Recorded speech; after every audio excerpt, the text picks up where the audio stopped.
मोदी जी ने कहा है कि यदि कब्रिस्तान बने तो उसके बराबर में शमशान भी बने। यह मोदी जी का बयान है। मेरा कहना यह है कि हम साधु सन्यासियों को भी जमीन में गाड़ा जाता है, समाधियां बनती हैं। हिंदुस्तान में मुसलमान को भी कब्र में दफनाया जाता है, परंतु मुस्लिम कंट्रीज में कहीं भी दफनाने की परंपरा नहीं है, जलाने की परंपरा है।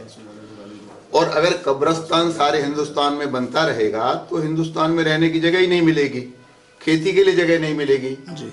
तो ये जो नेता लोग हैं अपने वोटों के कारण हिंदू मुसलमान सिख ईसाई को बांटते रहते हैं, उनका कब्रिस्तान अलग, उनका शमशान अलग। मेरा कहना यह है कि एक ही होना चाहिए। अगर कब्रिस्तान अच्छा नहीं लगता, शमशान अच्छा नहीं लगता तो अंतिम स्थान का नाम दे दिया जाए, परंतु अगर उस स्थान पर हिंदू और मुसलमान का, सिख ईसाई का मिलन होता है तो बहुत अच्छा होगा। हिंदू के शरीर पर मुसलमान का दाह हो और मुसलमान के शरीर पर हिंदू का दाह हो, जमीन भी कम वेस्टेज होगी और एक रास्ता भी निकलेगा और इससे आतंकवाद पर भी लगाम लगेगी।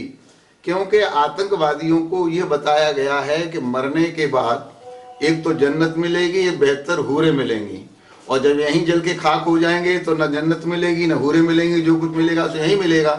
मोदी जी ने कहा है कि कब्रिस्तान के बराबर में शमशान भी होना चाहिए। जी जी, मैं ये कहता हूं कि चाहे नाम कब्रिस्तान हो चाहे शमशान हो, दाह होना चाहिए, किसी को गाड़ने की आवश्यकता नहीं है। एक ही जगह सबका क्रियाकर्म होना चाहिए, चाहे हिंदू हो चाहे मुस्लिम हो चाहे सिख हो ईसाई हो, संविधान के आधार पर चलना चाहिए। मैं समझता हूं इस मामले में सुप्रीम कोर्ट को भी कोई निर्णय करना चाहिए।